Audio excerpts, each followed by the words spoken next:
Welcome back everyone. ये practice set number 289 है। ये टेस्ट सीरीज यूपीपीएससी पीसीएस के लिए चल रही है। प्रैक्टिस करेंगे इसमें हम इंपॉर्टेंट करंट अफेयर्स के प्रश्नों पर ही। तो चलिए स्टार्ट करते हैं। इस टेस्ट सीरीज की प्लेलिस्ट बना रखी है, वहाँ पर आप टेस्ट नंबर 1 से लेकर 289 तक पहुँच सकते हैं। डिस्क्रिप्शन बॉक्स में लिंक है। तो पहला प्रश्न है यहाँ पर, 30 अगस्त 2024 तक भारत के किस राज्य में सर्वाधिक रामसर स्थल हैं? देखिए, कल के टेस्ट में एक एक्सप्लेनेशन में प्रिंटिंग मिस्टेक हो गई थी। तमिलनाडु में करंटली जो है सर्वाधिक रामसर स्थल हैं।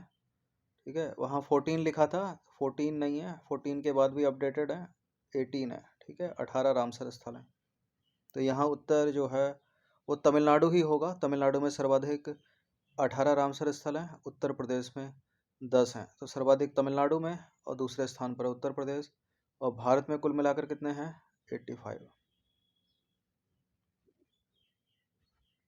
तो इस प्रश्न को उसी के लिए रखा गया है। देखिए, 30 अगस्त 2024 तक भारत में 85 रामसर स्थल हैं। भारत दक्षिण एशिया में सबसे ज़्यादा रामसर स्थलों वाला देश है। भारत में रामसर स्थल के रूप में मीठे पानी की झीलें हैं, दलदल है, मैंग्रोव हैं, ऊंची झीलें हैं। ठीक है, इस तरह की कई पारिस्थितिक प्रणालियाँ शामिल हैं। और भारतीय राज्य तमिलनाडु में सर्वाधिक रामसर स्थल हैं। कितने? 18 हैं। ठीक है, 18 हैं। और उत्तर प्रदेश में कितने हैं? 10। ठीक है, क्वेश्चन नंबर 2 पर आ जाइए। निम्नलिखित में से कौन सा उत्तर प्रदेश का आर्द्रभूमि स्थल या रामसर स्थल नहीं है? बखीरा वन्यजीव अभ्यारण्य, बाधवाना आर्द्रभूमि क्षेत्र, सांडी पक्षी अभ्यारण्य, समन पक्षी अभ्यारण्य।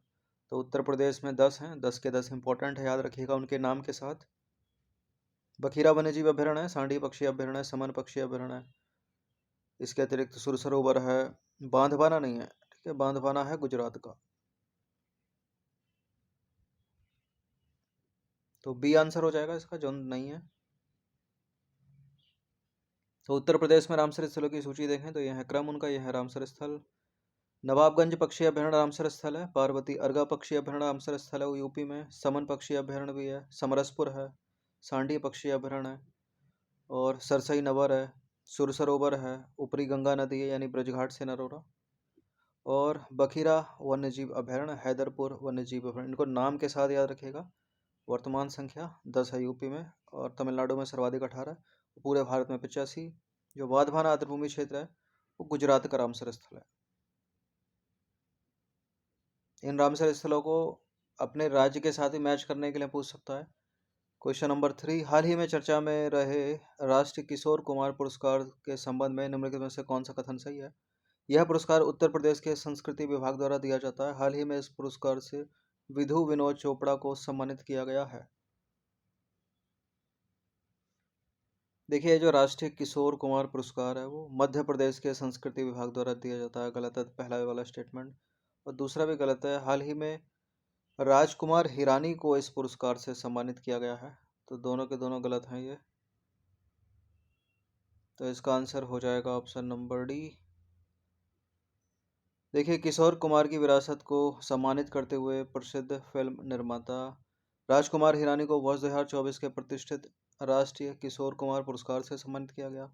यह पुरस्कार समारोह मध्य प्रदेश के खंडवा जिले में आयोजित हुआ, जो कि महान गायक किशोर कुमार की जन्मभूमि है। यह आयोजन किशोर कुमार की 37वीं पुण्यतिथि के अवसर पर आयोजित किया गया था। इस पुरस्कार की स्थापना मध्य प्रदेश सरकार के संस्कृति विभाग द्वारा की गई है, न कि उत्तर प्रदेश। और इसका उद्देश्य उन कलाकारों को सम्मानित करना है जिन्होंने भारतीय सिनेमा में विभिन्न क्षेत्रों में महत्वपूर्ण योगदान दिया है। ठीक उसी प्रकार से जैसे किशोर कुमार ने दिया था गायन में। पार्श्व गायक थे वो, यानी प्लेबैक सिंगर। क्वेश्चन नंबर 4, 16वें ब्रिक्स शिखर सम्मेलन की मेजबानी किसके द्वारा की जा रही है? रूस ने की है ये। ऑप्शन नंबर सी है इसका आंसर। इन सभी टेस्ट का फुल टेस्ट पीडीएफ प्राप्त कर सकते हैं, ये नंबर है इस पर व्हाट्सअप करके। देखिए, बोल्गा नदी के किनारे बसे रूस के कजान शहर में 22 से 24 अक्टूबर तक 16वें ब्रिक्स शिखर सम्मेलन का आयोजन हुआ। ब्रिक्स के 16वें शिखर सम्मेलन की खास बात यह है कि इस बार समूह में 4 नए सदस्य देश शामिल हुए। कौन कौन से हैं वो? ईरान, मिस्र, यूथोपिया और संयुक्त अरब अमीरात। ये ज़्यादा इम्पोर्टेंट है। और रूस का कजान शहर 16वां है रूस के कजान में। निम्नलिखित में से किन देशों को वर्ल्ड हेल्थ ऑर्गेनाइजेशन यानी WHO ने मलेरिया मुक्त घोषित कर दिया है? मलेरिया जो कि मादा एनाफ्लीज मच्छर के काटने से होने वाली बीमारी है। अल सल्वाडोर को 2021 में मलेरिया मुक्त घोषित कर दिया गया। चीन को भी 2021 में मलेरिया मुक्त घोषित कर दिया गया और हाल ही में मिस्र को 20 अक्टूबर 2024 को मलेरिया मुक्त घोषित कर दिया WHO ने। तो सभी है इसका आंसर ऑप्शन नंबर बी। देखिए, अल सल्वाडोर और चीन को वर्ष 2021 में विश्व स्वास्थ्य संगठन ने मलेरिया मुक्त घोषित कर दिया था। मिस्र को 20 अक्टूबर 2024 को मलेरिया मुक्त घोषित किया गया है। क्वेश्चन नंबर 6 पर आ जाइए। ट्रैकोमा यह एक संक्रामक बीमारी है। संक्रामक बीमारी यकृत को प्रभावित करती है, आंखों को प्रभावित करती है, तंत्रिका तंत्र को प्रभावित करती है, फेफड़ों को प्रभावित करती है। ट्रैकोमा ट्रैकोमा एक बीमारी है जो आंखों से जुड़ी है, आंखों को प्रभावित करती है, एक संक्रामक रोग है। और न्यूज़ में क्यों? क्योंकि हाल ही में भारत ने ट्रैकोमा का उन्मूलन कर दिया है भारत से। देखिए, भारत से प्लेग, कुष्ठ रोग और चेचक जैसी बीमारियां पूरी तरह से खत्म हो चुकी हैं। इसके अलावा भारत ने आंखों में होने वाली ट्रैकोमा बीमारी को भी खत्म कर दिया है। ट्रैकोमा यह एक संक्रामक बीमारी है जो आंखों को प्रभावित करती है। यह क्लेमाइडिया ट्रैकोमैटिस नामक बैक्टीरिया के कारण होती है। यह विश्व स्तर पर अंधेपन के प्रमुख कारणों में से एक थी। भारत ने उन्मूलन कर दिया इसका। वैश्विक कार्बन उत्सर्जन में सर्वाधिक योगदान देने वाले देशों को पहचानिए। भूटान तो कार्बन नेगेटिव कंट्री है सर्वाधिक, और ये नॉर्वे, स्वीडन, फिनलैंड ये तो सबसे कम ही करते होंगे। सर्वाधिक कार्बन डाइऑक्साइड यानी कार्बन उत्सर्जन में जो योगदान दे रहे हैं वो है चीन सर्वाधिक। उसके बाद संयुक्त राज्य अमेरिका, तीसरे पर आ गया है भारत, उसके बाद है रूस, जापान, इस तरह से। ऑप्शन नंबर ए है इसका आंसर। देखिए, विश्व ग्रीन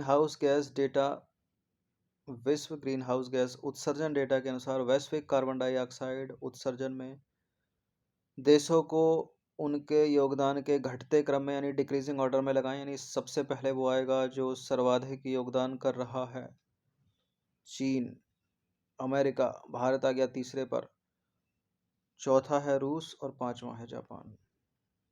चलिए क्वेश्चन नंबर 8 पर आ जाइए। निम्नलिखित कथनों में से कौन सा कथन सही है? 22 मार्च को विश्व तपेदिक दिवस या क्षय रोग दिवस या वर्ल्ड टीबी डे मनाया जाता है। इसे वर्ष 1882 में लुई पाश्चर द्वारा टीबी का कारण बनने वाले बैक्टीरिया माइक्रोबैक्टीरियम ट्यूबरकुलोसिस की खोज की याद में मनाया जाता है। कौन सा सही है इसमें? देखिए, 22 मार्च को नहीं, 24 मार्च को वर्ल्ड टीबी डे मनाया जाता है, तो गलत है पहला स्टेटमेंट। 22 मार्च को मनाया जाता है विश्व जल दिवस। और 1882 में लुई पाश्चर द्वारा नहीं, डॉक्टर रॉबर्ट कोच के द्वारा टीबी का कारण बनने वाले बैक्टीरिया माइक्रोबैक्टीरियम ट्यूबरकुलोसिस की खोज की याद में मनाया जाता है। तो पहला भी गलत है, दूसरा भी गलत है, पूछा है सही तो कोई भी सही नहीं है, इसमें सी है इसका आंसर।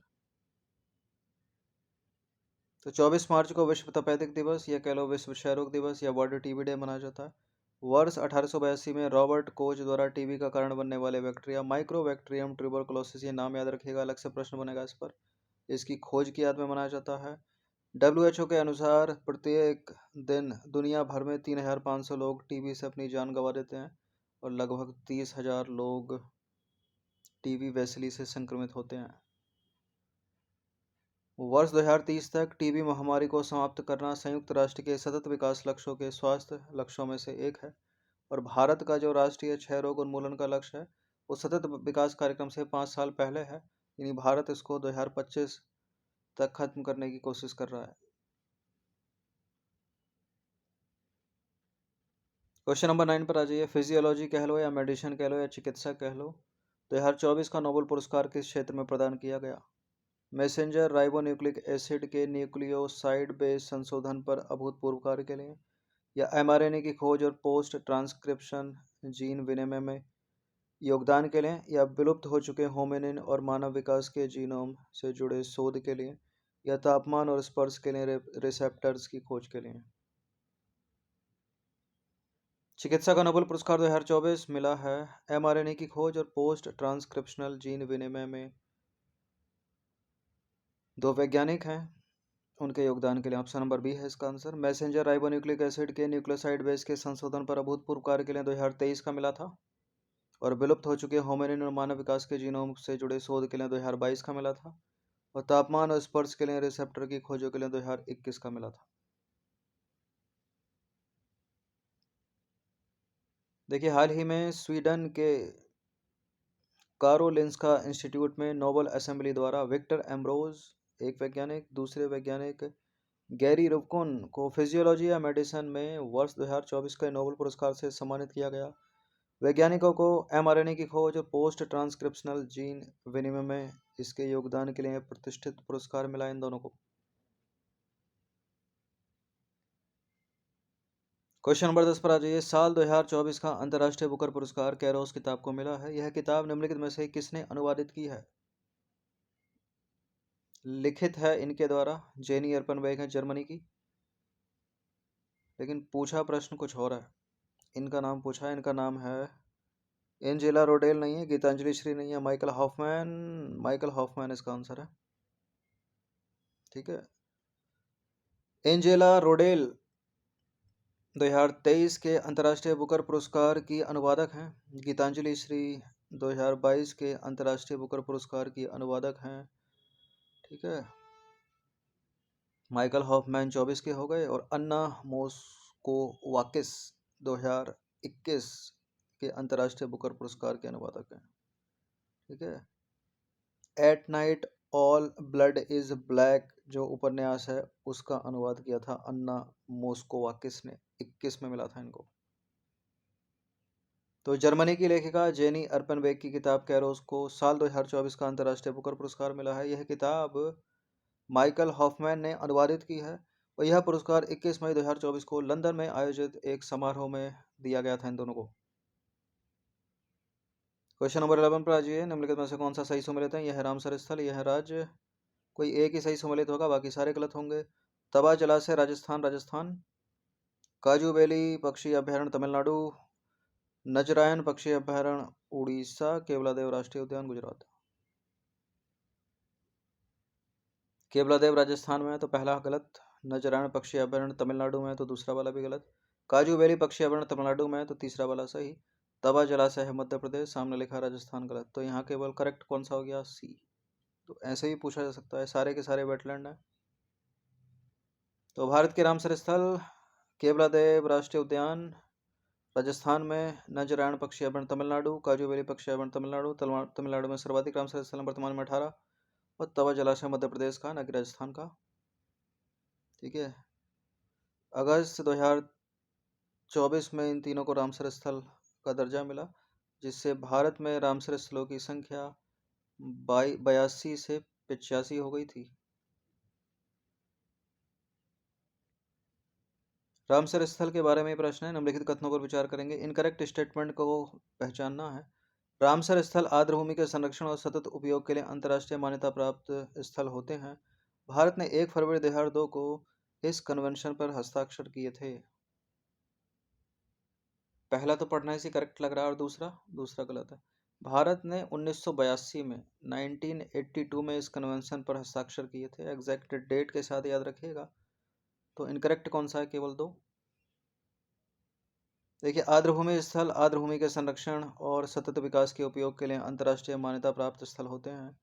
इन स्थलों को रामसर कन्वेंशन के तहत अंतर्राष्ट्रीय मान्यता मिलती है। इस कन्वेंशन को वेटलैंड्स पर कन्वेंशन के नाम से भी जाना जाता है। इसकी स्थापना की थी यूनेस्को ने। इसका नाम ईरान के रामसर शहर के नाम पर रखा गया।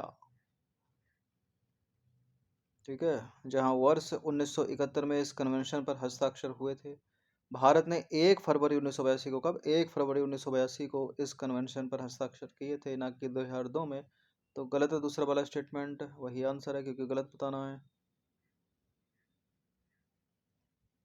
इंपॉर्टेंट प्रश्न, 8 से 10 जनवरी 2025 के मध्य 18वें प्रवासी भारतीय दिवस सम्मेलन का आयोजन भारत के किस राज्य में किया जाएगा?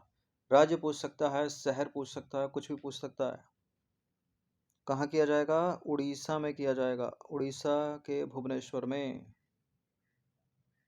देखिए उड़ीसा अगले वर्ष यानी 8 से 10 जनवरी 2025 को राजधानी भुवनेश्वर में 18वें प्रवासी भारतीय दिवस का आयोजन करेगा। उड़ीसा के मुख्यमंत्री मोहन चरण मांझी ने इस संबंध में विदेश मंत्रालय द्वारा भेजे गए प्रस्ताव को मंजूरी दे दी है। यह मेगा कार्यक्रम भुवनेश्वर के जनता मैदान में आयोजित किया जाएगा। तो शहर भुवनेश्वर, राज्य उड़ीसा, साथ साथ राजधानी उड़ीसा की। नंबर 14, संयुक्त राष्ट्र दिवस प्रतिवर्ष कब मनाया जाता है? अक्टूबर में मनाया जाता है। तो सितंबर को हटा दीजिए। अक्टूबर में कब? 24 अक्टूबर को। बी है इसका आंसर। देखिए संयुक्त राष्ट्र दिवस वैश्विक एकता का उत्सव हर साल 24 अक्टूबर को मनाया जाता है और यह दिवस वर्ष 1945 में संयुक्त राष्ट्र चार्टर पर हस्ताक्षर की वर्षगांठ का प्रतीक है। 15 प्रश्न इसमें एडेड हैं। अंतिम प्रश्न है, इंपॉर्टेंट प्रश्न है। हाल ही में समाचारों में रही पीएम यशस्वी योजना को भारत सरकार ने कब लॉन्च किया था? प्रधानमंत्री यशस्वी योजना को भारत सरकार ने लॉन्च किया था वर्ष 2021-22 में। ऑप्शन नंबर बी है इसका आंसर। तो चर्चा में क्यों है ये? देखिए पीएम यशस्वी योजना एक सरकारी पहल है जो वंचित पृष्ठभूमि के छात्रों के लिए शिक्षा तक पहुंच में सुधार लाने पर ध्यान केंद्रित करने के लिए सुर्खियों में रही है। पीएम यशस्वी योजना को लॉन्च किया गया था वर्ष 2021-22 में और पीएम यशस्वी का अर्थ है जीवंत भारत के लिए प्रधानमंत्री युवा उपलब्धि छात्रवृत्ति पुरस्कार योजना। यह एक व्यापक कार्यक्रम है जो अन्य पिछड़ा वर्ग यानी ओबीसी, आर्थिक रूप से पिछड़ा वर्ग यानी ईबीसी और विमुक्त जनजातियों यानी डीएनटी से संबंधित छात्रों को वित्तीय सहायता और शैक्षिक सहायता प्रदान करता है। ये कार्यक्रम या ये योजना, ठीक है, ओबीसी, डीएनटी, ईबीसी।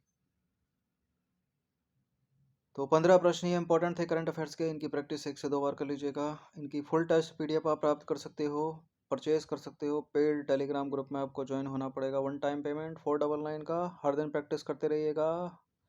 सब्सक्राइब रखना सिविल सर्विसेज स्टडी चैनल को। धन्यवाद।